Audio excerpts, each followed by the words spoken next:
오래전 어느 군부대에서 있었던 일이라고 합니다. 그날은 특식으로 돈가스가 나오는 날이었다고 해요. 그래서 젊은 장병들이니까 돈가스 이 특식을 좋아했다 그래요. 그래서 배식을 받기 위해서 쭉 줄을 섰는데 앞에서 웅성웅성 하는 소리가 들렸다는 것입니다. 그래서 무슨 일이 있길래 그렇게 웅성웅성거리나 봤더니 그날은 돈가스가 큰 게 하나가 아니고 2개씩을 나누어 준다. 이런 소식이 들린 것입니다. 병사들이 대단히 좋아했다고 그러는 것입니다. 그러나 일순간에 병사들의 표정이 대단히 어두워졌대요. 돈가스가 2개인 대신에 돈가스는 소스가 있어야 되잖아요. 소스가 없는 상태에서 돈가스를 2개 나누어 준다 하는 것입니다. 그래서 배식을 받는 배급을 받는 부식병사가 돈가스 한 박스, 소스 한 박스를 이렇게 받아와야 되는데 실수로 돈가스만 2박스를 가지고 와서 그런 상황이 벌어진 것이었습니다. 여기저기서 불평하는 소리가 들렸어요. 되게 소스도 없이, 이 돈가스를 소스도 없이 2개나 먹으란 말이냐. 이 상황이 이게 말이 됩니까? 이게 말이 되나요? 이러면서 불평하는 소리가 들렸다는 것입니다. 그때 한 선임 병사가 이렇게 말했다는 것입니다. 다들 그만 불평하자. 분명히 어떤 부대에서는 지금쯤 돈가스 없이 소스만 2인분을 먹고 있을 거야. 이번 주일은 맥주 감사 주일로 지킵니다. 감사절에 필요한 것이 있다면 무엇이겠습니까? 두둑한 헌금 봉투이겠습니까? 그래서 예전에 이렇게 헌금에 대해서 감사주일에 헌금에 대해서 이렇게 강조했던, 그래서 혹 강요받는다 이런 느낌을 받으셨던 분들도 아마 있으실 것입니다. 이것은 분명히 잘못된 것입니다. 그러나 헌금은 필요한 거예요. 주님께서 내게 나올 때 빈손을 보이지 마라 이런 말씀을 하시지 않았습니까? 그래서 정말 궁핍해요. 가난해요. 쓸 것이 없습니다. 그러면 괜찮아요. 그렇지만 내가 소유가 있고 또 소득이 있음에도 불구하고 이렇게 감사절에 주님께 너무 인색하게 구는 것은 하나님을 믿는 자의 태도가 아니라고 싶습니다. 그러나 헌금 자체가 이 감사주일의 핵심은 결코 아니라는 것입니다. 헌금을 드려도 거기에 뭐가 포함이 되어 있어야 하느냐 하면 베이스가 있단 말이에요. 그게 감사하는 마음인 것입니다. 한 해를 절반을 벌써 살았잖아요. 그래서 절반을 어떻게든 살지 않았습니까? 잘 살았어. 대부분 힘든 일 없는 게 어디 있어요. 다 있지만 이렇게 늘 잘 살고 감사주의를 매번 1년에 2번씩 맞는다는 것이 얼마나 놀라운 일이에요. 생각해보면 이게 되게 놀라운 일인데 감사하는 마음으로 예물도 드리고 이것이 없이는 안 된다는 것이지요. 그리고 감사하는 마음은 사실 감사주의로만 필요한 게 아니에요. 늘 우리의 삶의 태도, 입술의 고백, 매일 드려져야 할 고백이 감사라는 것입니다. 그래서 하나님의 뜻이 무엇인지를 사도 바울이 데살로니가전서 5장에서 아주 명확하게 들려주지 않았습니까? 범사에 감사하라. 이는 그리스도 예수 안에서 너희를 향하신 하나님의 뜻이니라. 항상 감사해야 된다는 것입니다. 매일 감사해야 되는 것입니다. 모든 일에 감사해야 된다는 것입니다. 그것이 하나님의 뜻이라고 하는 것입니다. 그러니까 모든 상황을, 삶의 모든 부분을, 그리고 모든 순간을 감사하는 태도로 살기를 원하시는 것이 하나님의 뜻이라고 하는 것입니다. 여러분 어떠세요? 여러분 마음속에는 하나님께 감사하는 마음이 있으신가요? 감사하는 마음이 없이 사는 것은 사소한 문제다. 그럴 수도 있지. 그런데 우리가 그리스도인이라면 절대로 이게 사소한 문제가 아니라는 사실을 아셔야 하는 것입니다. 감사하는 마음이 없을 때 항상 그 자리를 대신하는 게 있게 마련이라는 것입니다. 사람의 마음이 영적인 원리가 있어요. 하나님이냐 죄냐, 하나님이냐 세상이냐, 양쪽으로 갈라진단 말이에요. 영적 세계는 중간지대가 없습니다. 제가 여러 차례 말씀을 드렸잖아요. 중간지대는 존재하지 않는다. 그래서 우리가 하나님께 시선을 향하고 또 그분의 뜻을 우리가 붙잡지 않으면 꼭 반대 경우로 죄와 세상으로 기울어지게 돼 있는 것이 영적인 원리라고 하는 것입니다. 그래서 감사하는 마음이 존재하지 않아요. 그러면 그게 빈 상태가 중립적인 상태가 되는 것이 아니라 그 반대편에 있는 것들이 싹 마음에 들어와서 우리 마음을 채우게 되어 있다는 것입니다. 그게 불평이고 원망이고 짜증이라는 거예요. 감사하는 마음이 사라지면 항상 그 자리를 대신하는 것이 이런 감사하는 마음이 없습니까? 그럼 여러분 마음을 한번 잘 생각해 보세요. 하루의 삶을 한번 잘 돌아보세요. 거기에 분명히 거친 부분이 있어요. 짜증과 불평과 원망이 항상 자리 잡고 있다는 사실을 알 수 있게 될 것입니다. 독성이 강한 어떤 독을 담고 있는 그릇 같은 것이 있죠. 플라스틱 그릇이나 무슨 금속 그릇이 있을 수가 있어요. 아주 독성이 강한 그런 물질을 담아두는 그릇도 장기적으로 담아두게 되면 상하게 돼 있다는 사실을 여러분 아십니까? 우리 마음을 그릇에 비유할 수가 있는데 불평, 원망, 짜증, 분노, 상한 감정 이런 건 독이에요, 여러분. 독이란 말이에요. 그래서 이게 강하면 강할수록 막 불평이 너무 강해. 그러면 이게 강도가 센 거거든요. 독의 강도가 센 거예요. 그러면 그것을 담고 있는 마음의 그릇도 상하게 돼 있다라고 하는 것입니다. 이런 독을 품고 있는 불평과 분노와 원망과 짜증, 이런 독을 품고 있는 마음이 건강하고 행복할 리가 없는 것이죠. 그래서 어떤 사람이 그런 이야기를 했어요. 여러분 왜 불행하다고 느끼십니까? 여러분 불행하다면 왜 불행한 것인가요? 불행해서 불평하는 게 아니라 불평하니까 불행하다. 불행해서 불평을 하는 줄로 알지만 사실은 거꾸로라는 거예요. 우리가 불평하기 때문에 불행한 것이다. 옳은 이야기인 것입니다. 불평과 원망은 관계와 공동체에도 대단히 부정적인 영향을 주게 되어 있어요. 불평하는 사람, 항상 불평하는 사람이 있죠.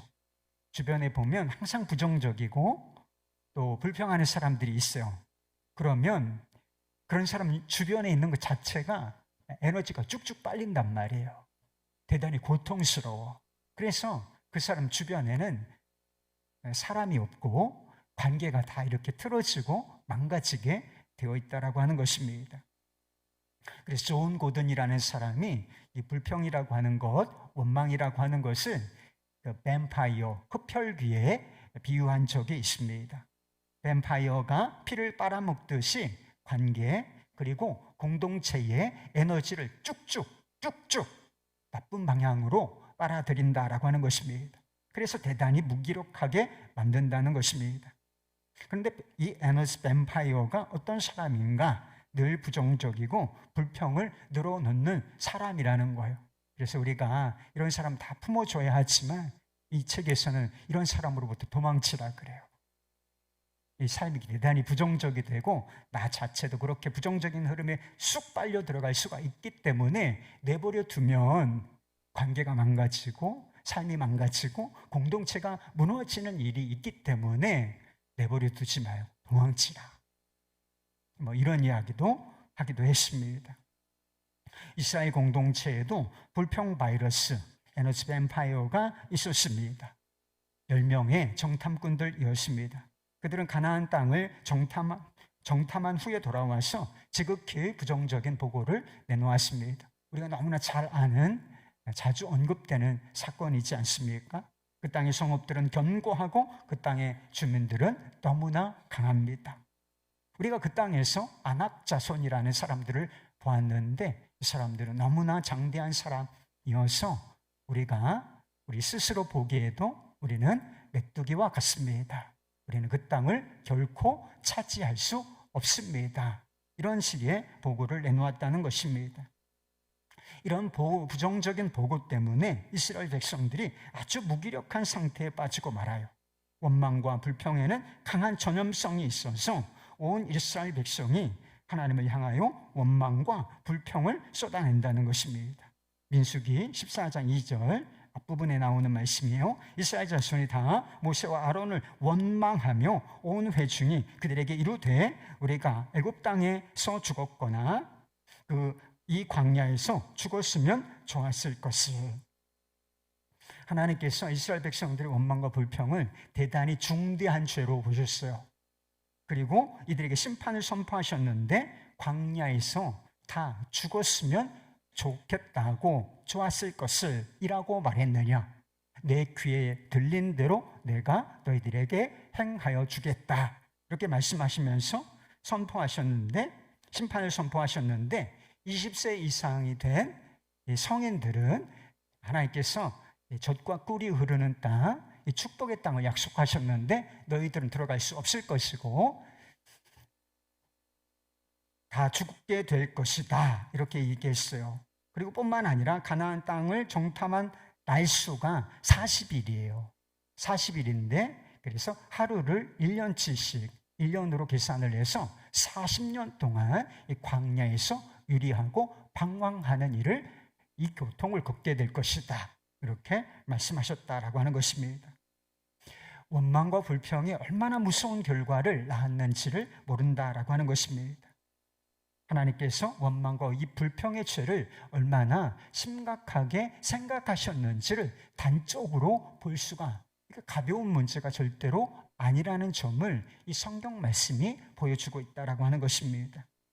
성경을 보면 원망과 불평에 대해서 하나님께서 모든 경우에 이렇게 아주 심판을 선포하시면서 막 이렇게 대하셨는가, 그런 것은 아니라고 알 수가 있어요. 욥이나 시편 기자도 내용을 잘 살펴보면 하나님을 원망하고 막 불평하고 이런 일을 했다는 것을 알 수가 있어요. 그런데 이 사람들의 원망과 불평에 대해서는 하나님께서 대단히 너그럽게 반응하신다는 거예요. 그런데 좀 무례하다고 싶을 정도였는데도 탓하지 않으셨다는 것입니다. 그런데 왜 이스라엘 백성들의 원망과 불평은 심판하셨을까? 뿌리가 중요한 거예요. 나타나는 현상도 중요하지만 그게 어디서부터 나온 것인가, 이게 중요하다는 것입니다. 욥이나 시편 기자들은 하나님을 향하여 막 속상한 마음, 그래서 원망처럼 보이고 불평처럼 보이는 것을 막 쏟아내기도 했지만 그들이 근본적으로 하나님에 대한 믿음을 잃어버린 것은 아니었어요. 하나님을 믿으니까 기도하면서 그렇게 한 거예요. 주님, 이 상황을 어찌합니까? 하나님, 이거는 제가 받아들이기가 어렵습니다. 뭐 이런 식으로 그렇게 했다는 것입니다. 그런데 원망과 불평의 뿌리, 이스라엘 백성들의 원망과 불평의 뿌리가 그 믿음이 아니라 불신앙이었기 때문이라는 것입니다. 14장 11절 말씀에 보면 이스라엘 백성들이 원망과 불평을 쏟아놓을 때 이 백성이 어느 때까지 나를 멸시하겠느냐, 어느 때까지 나를 믿지 않겠느냐, 하나님께서 그렇게 말씀하셨어요. 그게 원망과 불평이라는 현상만 보신 것이 아니라 그것이 어디서부터 나왔는지를 보셨다는 것입니다. 나를 무시하고 있다.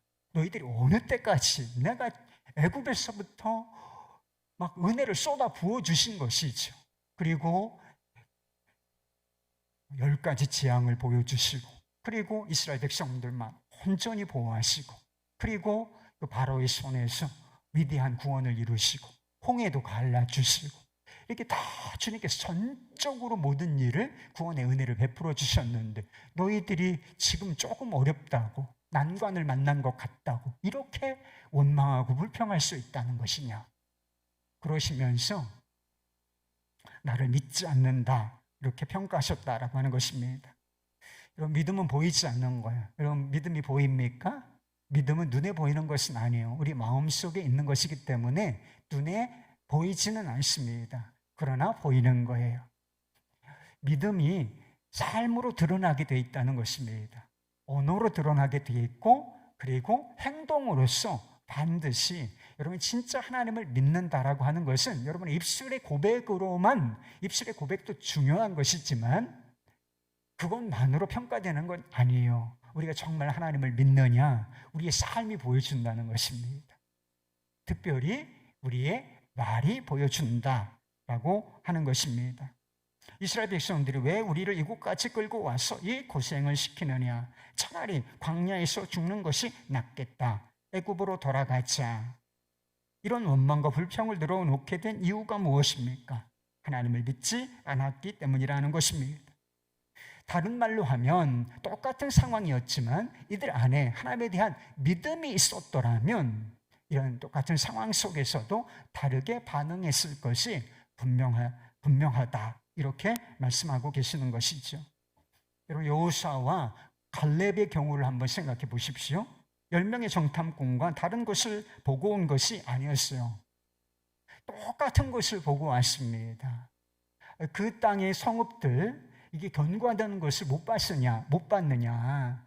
그 땅의 주민들이 강하다는 것을 보지 못한 것이냐. 그렇지가 않다는 것입니다.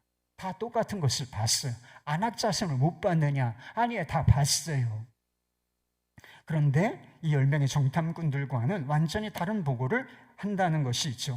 우리가 곧 올라가서 그 땅을 취하자, 능히 이기리라. 그리고 막 불평이 퍼져서 온 백성들이 막 탄식하며 밤새도록 울면서 불평할 때 그들을 이렇게 좀 진정시키면서 이렇게 말해요. 또 그 땅의 백성들을 두려워하지 말라. 그들은 우리의 먹이라. 이렇게 말한다는 거예요. 10명의 정탐꾼들과 믿음 없는 이스라엘 백성들, 그들과 여호수아와 갈렙, 이 두 사람, 이 두 그룹의 고백, 차이가 뭐가 있는지, 이런 차이가 있어요. 우리는 스스로 보기에도 메뚜기와 같다, 불평꾼들의 고백이에요. 그러나 여호수아와 갈렙, 그들은 우리의 먹이라.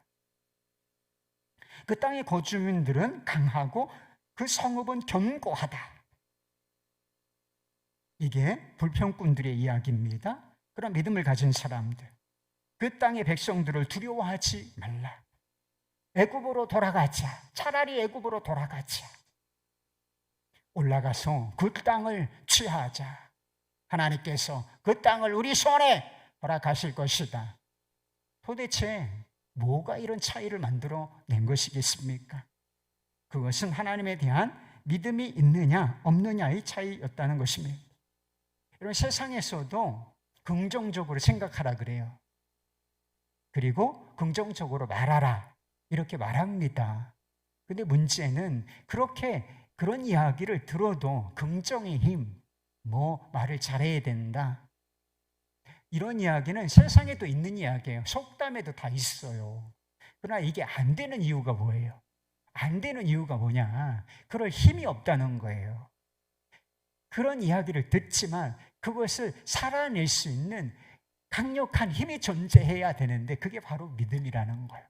믿음이 존재하지 않기 때문에 알기는 알아도, 듣기는 들어도 그냥 세상이 악한 대로, 부정적인 대로 그 흐름에 상황이 부정적이고 어려우면 그 흐름으로 쭉 빠져들어가게 되게 돼 있는 것입니다. 하나님에 대한 믿음이 없는 자리에 두려움과 낙심이 임하고 거기에서 원망과 불평이 나온다는 것입니다. 어떤 여자 교수님 한 분이 교회에 나오게 되었다는 것입니다. 어머니가 6.25 전쟁 때 남편을 먼저 일찍 사별하고 딸 하나를 떡장사를 하면서 고생하며 키우신 거죠. 그래서 공부를 잘해서 유학도 보내고 다시 돌아와서 이제 교수가 되었습니다. 근데 어머니 생신 때 어머니 소원이 뭐예요?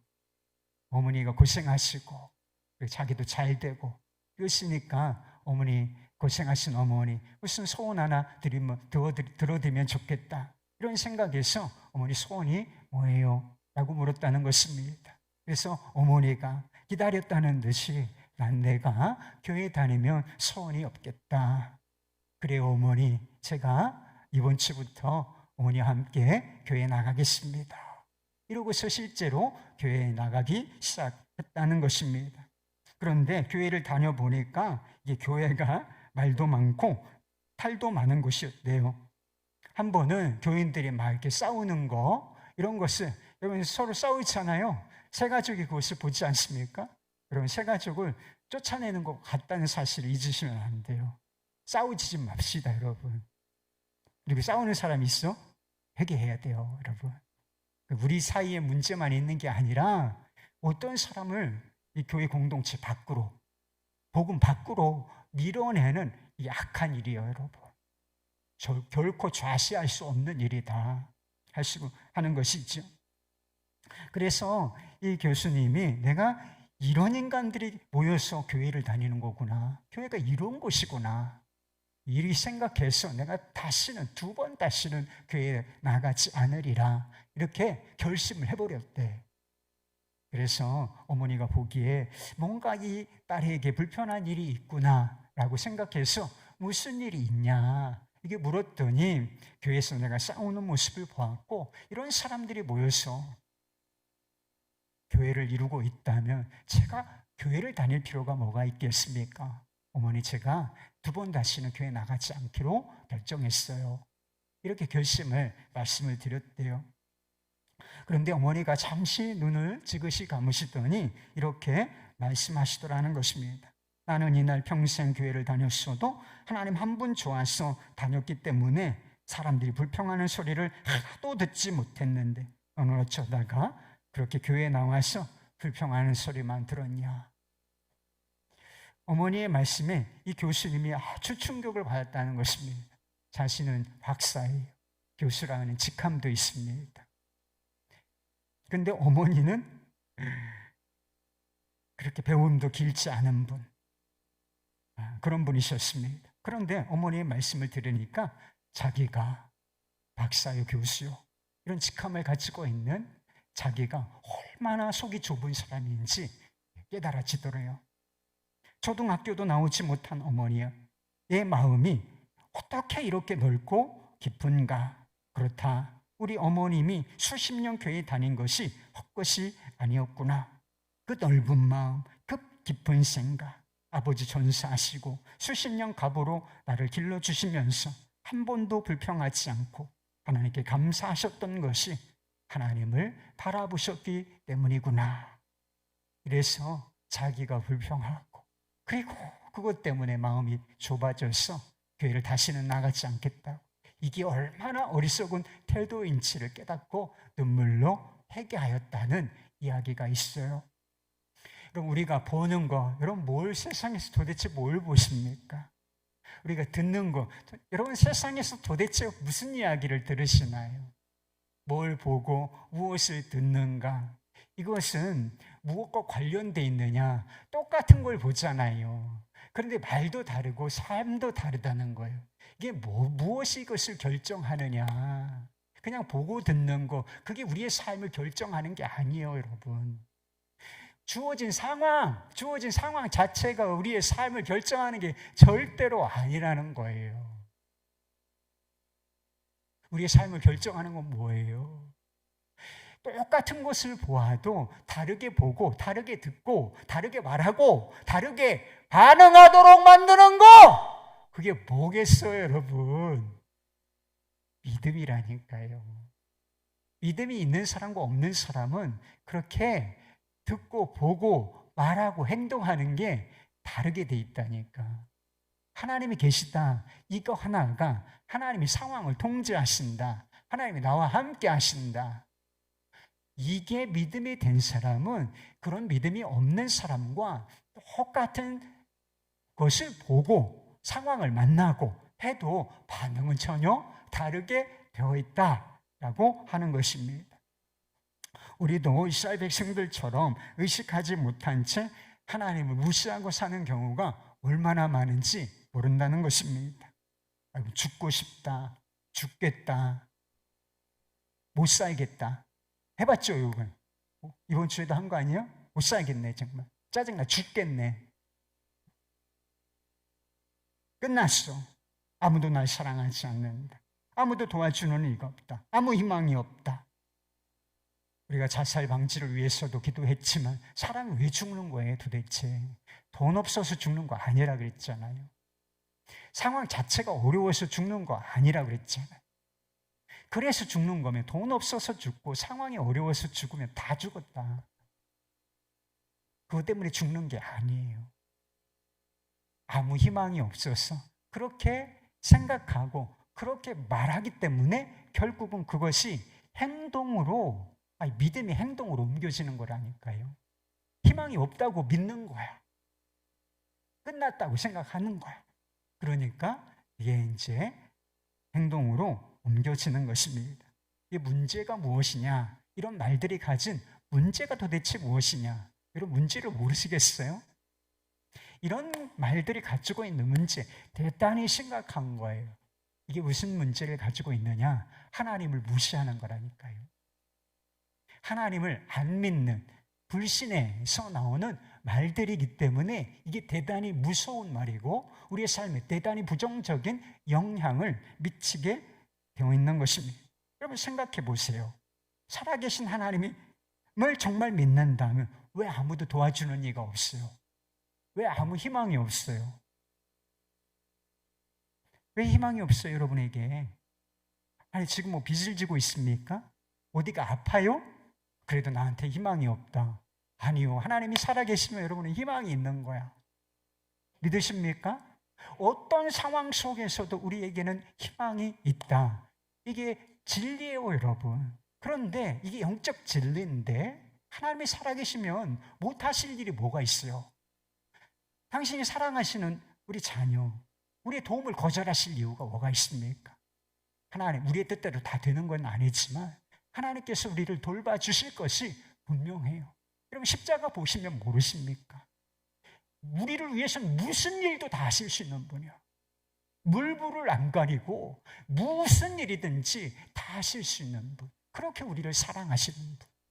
우리를 돕는, 우리의 생명을 살리시고 우리를 구원하시며 우리를 돕기 위해서는 거칠 게 없는 분이에요. 세상을 다 털어버리실 수도 있는 분이시라 하는 것입니다. 그러니까 그분이 내 하나님이에요. 그분이 내 아버지예요. 그분이 나와 함께 계세요. 그 왜 희망이 없죠? 왜 끝났죠? 왜 죽겠습니까? 이게 다 하나님을 무시하는 말이라는 거예요. 우리가 하나님 앞에 서면 우리가 서슴없이 했던 이런 말들에 대해서 대단히 부끄러움을 느끼게 될 것입니다. 이사야 선지자가 하나님 앞에 섰을 때 가장 먼저 회개한 것이 뭔지 아세요, 여러분? 바로다 나요 망하게 되었도다. 나는 입술이 부정한 자로다.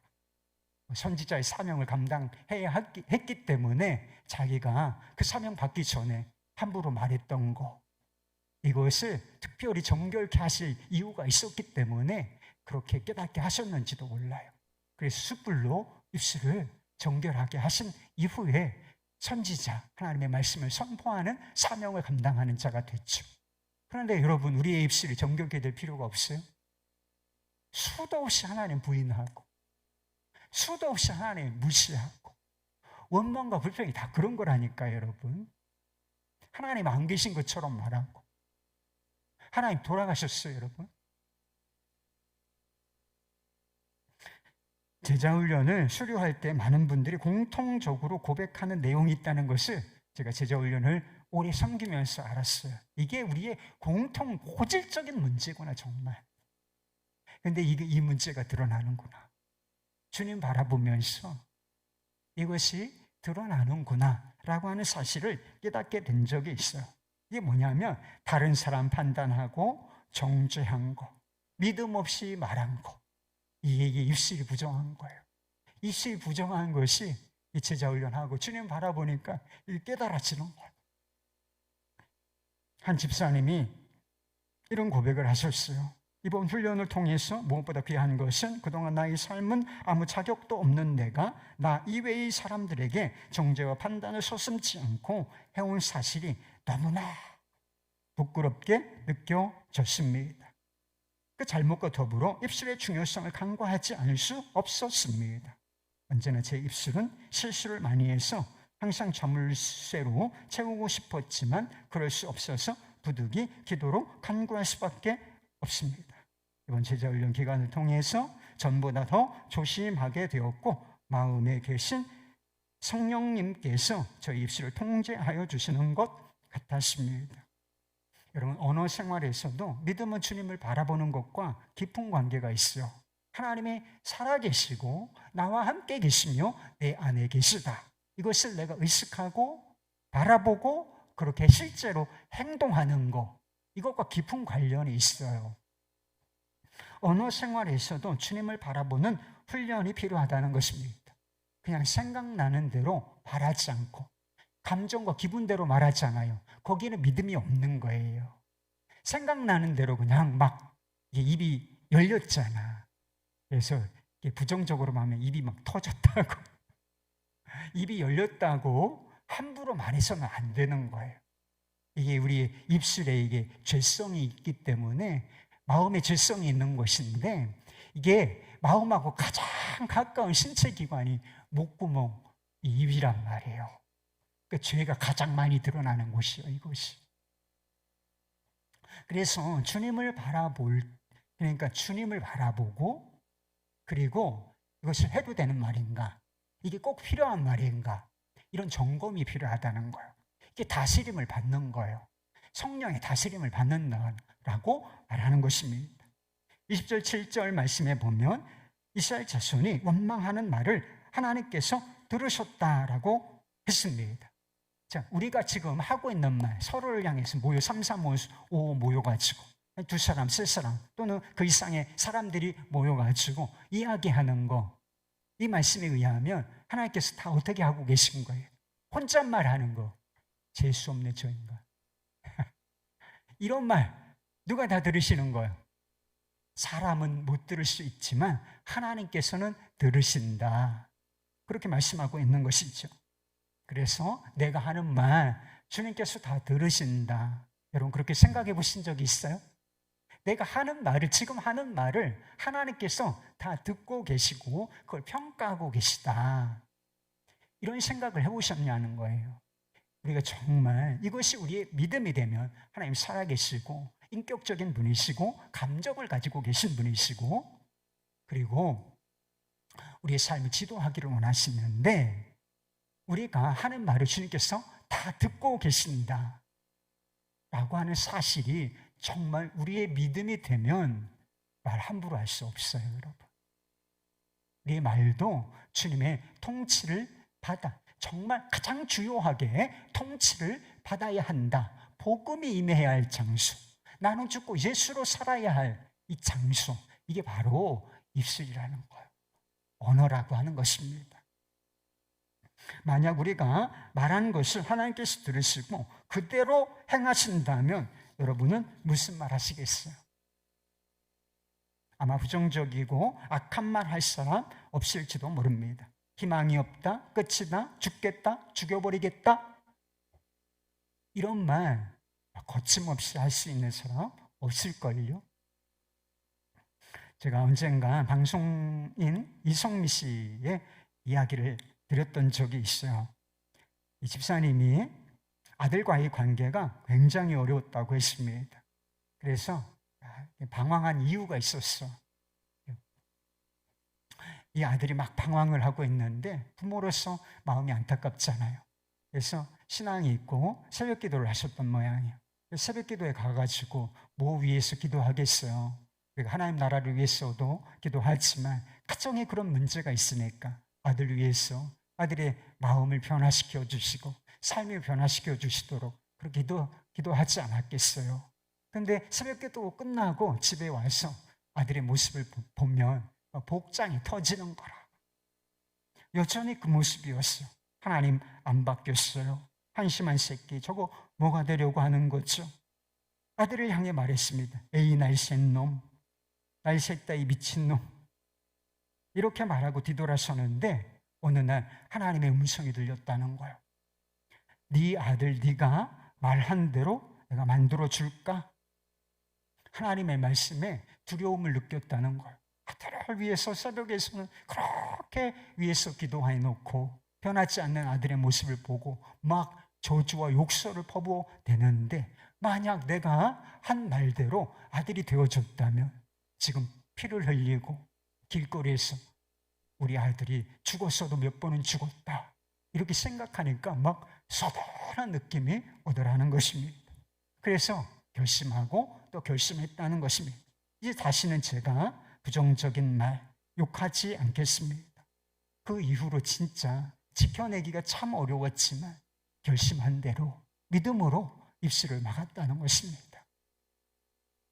그런데 그 이후로 아들이 그렇게 기도하면서 바뀌기를, 삶이 변화되기를 기대했지만 소용없는 것처럼 보이던 그 아들이 엄마가 입을 닫으니까, 입을 닫은 이유가 있는 거죠.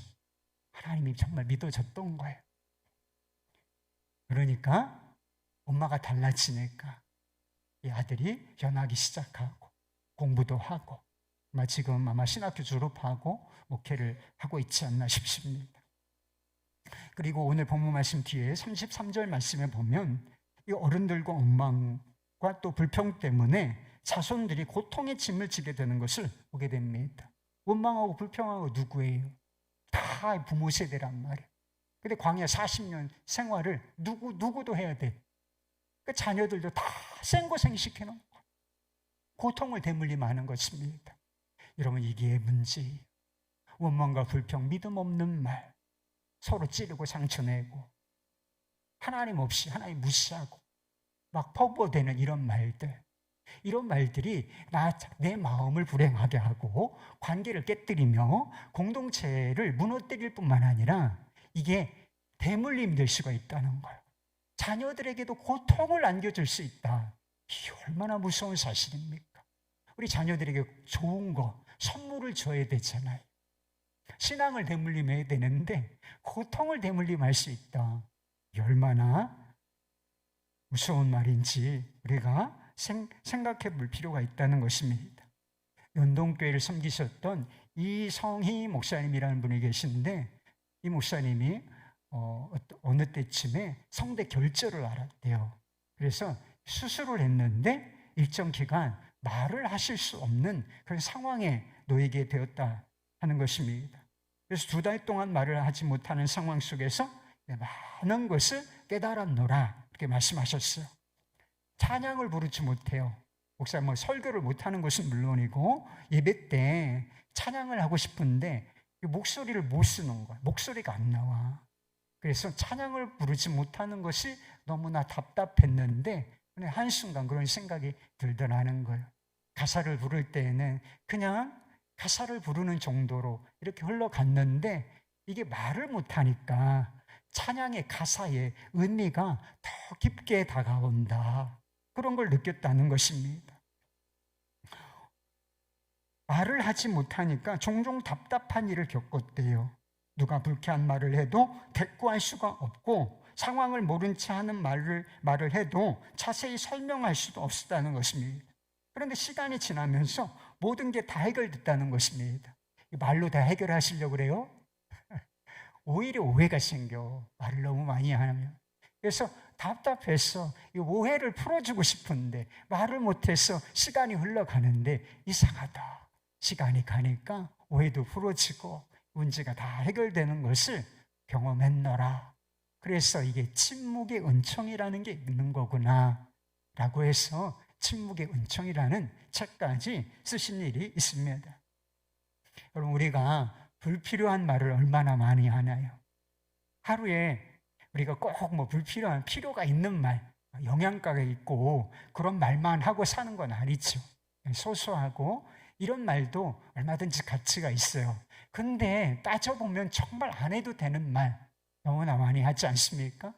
거기에는 어떤 말이 끼어 있느냐? 부정적이고 쓰레기 같은 말, 내 감정을 상하게 하고 내 마음의 그릇을 상하게 하며 관계를 부정적으로 만들고 내 삶을 부정적인 흐름 가운데로 쑥 잡아 끌 수 있는 이 쓰레기 같은 것들, 이게 막 쏟아져 나온단 말이에요.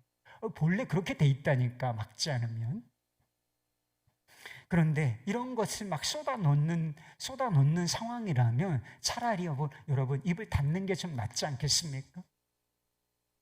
침묵에 침묵을 하는 게 좀 맞지 않겠어요? 이런 훈련이 필요하다는 거예요. 그래서 수도원에서는 침묵하는 시간이 꼭 있어요.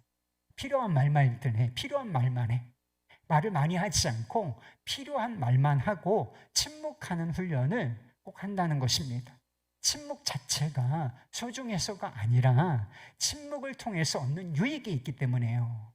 여러분, 우리가 말을 많이 하면 하나님께 집중하기 어렵습니다, 여러분. 그리고 하나님으로부터 오는 음성, 하나님의 음성을 주님께서는 우리에게 말씀을 해주시는데, 우리가 너무 일방적으로 사람을 향하여 세상을 향하여 막 불필요한 말들을 너무 쏟아내니까 주님의 음성이 들어올 틈이 없어. 들리지를 않아. 그러니까 예수를 믿는데도 주의 음성이 하나도 안 들리는 거예요. 그러니까 이것을 막아보자는 거예요. 그런 의미에서는 주님께 집중하고, 주님께서 내게 내 삶을 향하여, 이 공동체를 향하여, 이 세상을 향하여 어떤 말씀하실까? 그리고 들리게 돼 있어요, 정말. 믿음은 삶으로 나타나야 하는 것입니다. 우리의 입술과 행동으로 나타나야 한다는 것이죠. 감리교 선교사님 중에 스탠리 존스 선교사님이 계신데, 인도 선교사님으로 오래 사역을 하셨던 분이십니다. 그가 쓴 책 가운데 Divine Yes라고 하는 책이 있어요. 이 책은 스탠리 존스 선교사님이 69세 때 뇌졸중을 앓았어요. 그래서 중풍이 있죠. 그래서 병석에 눕게 되는데, 본국으로 돌아와서 이번 한 5개월 동안 이를 경험한 그것을 바탕으로 쓴 책이에요. Divine Yes가 무슨 뜻이냐면, 하나님의 말씀에는 토 달지 않고 Yes를 날려드린다. 하나님이 이렇게 말씀하시면 Yes, No 아니고 Yes. 항상 Divine Yes. 하나님 Yes입니다. Yes입니다. 이런 의미가 들어있습니다. 하나님의 말씀엔 사실 언제나 예가 있을 뿐인 것이죠. 그것이 바로 믿음인 것입니다. 그는 중풍으로 누워 있으면서 간호사에게 이렇게 부탁을 했대요. 이분은 움직일 수 있지만 몸을 움직이는 것이 어려웠던 것 같아요. 그래서 아침에 나를 보러 들어올 때 굿모닝 하지 말고, 나사렛 예수의 이름으로 명하노니 자리에서 일어나 걸어라, 이렇게 말해주겠습니까? 라고 했다는 것입니다. 그래서 자신의 귀에 언제나 일어나라, 일어나라, 예수의 이름으로 일어나, 이런 음성을 듣고 싶어 했다는 것입니다. 간호사가 황당하기도 하고 어색하기도 했지만 환자의 부탁을 거절할 수가 없어서 아침에 문을 열고 들어오면서 내가 나사렛 예수의 이름으로 명하노니 일어나 걸어라, 이렇게 계속했대요. 그러면 Divine Yes, 아멘, 아멘으로 반응하고, 내가 나사렛 예수의 이름으로 명하노니 일어나 걸어라, Yes, Yes, 아멘입니다. 이렇게 주거니 받거니 이렇게 시간이 흘러가다가 이제는 다시 몸을 정상적으로 움직이고 또 사역을 하기는 어렵다, 이런 평가를 받았었는데 훌훌 털고 일어났다는 거예요. 정말 예수의 이름으로 일어나서 20년 동안이나 건강하게 주어진 사역을 현장에서 감당하다가 주의 부르심을 받았다 하는 이야기가 있습니다. 환경이 변하고 사람이 변해야 우리의 삶이 변하는 게 아니에요, 여러분. 원리가 있어요. 항상 마음의 변화가 먼저 일어나야 돼요. 믿음의 변화가 먼저 일어나야 되고, 그것이 입술로 나오고 행동으로 옮겨져야 하는 것입니다. 그러니까 믿음의 변화가 일어나고 말이 변해야 삶이 변하는 거예요. 환경은 똑같아요. 지금 여러분 환경이 바뀌었으면 좋겠다, 조금 나은 환경 되면 행복할 것 같다고 생각하죠. 여러분 꿈을 깨세요, 여러분. 그래서 인생이 변하고 삶이 행복해지는 게 절대로 아니다. 여러분도 조금 나은 형편에 있는 사람 행복할 것 같죠? 불평하면 지옥이야, 그 마음이요. 우리의 마음이 바뀌고, 주님, 이제는 주님께서 기뻐하시지 않는 말 하지 않겠습니다. 믿음을 장착시켜버려. 여러분 믿음을 장착시켜버려요. 하나님이 살아계시다. 하나님이 나를 사랑하신다. 하나님이 나를 돌보신다. 믿음을 장착시키고 그 다음에 그런 믿음을 가진 사람은 어떻게 말을 해야 하는지를 생각하고 말씀을 하세요. 부정적인 말, 원망과 불평 늘어놓지 말고 그건 침묵으로 막아버리고 예수의 이름으로 되는 쪽으로 얘기하세요.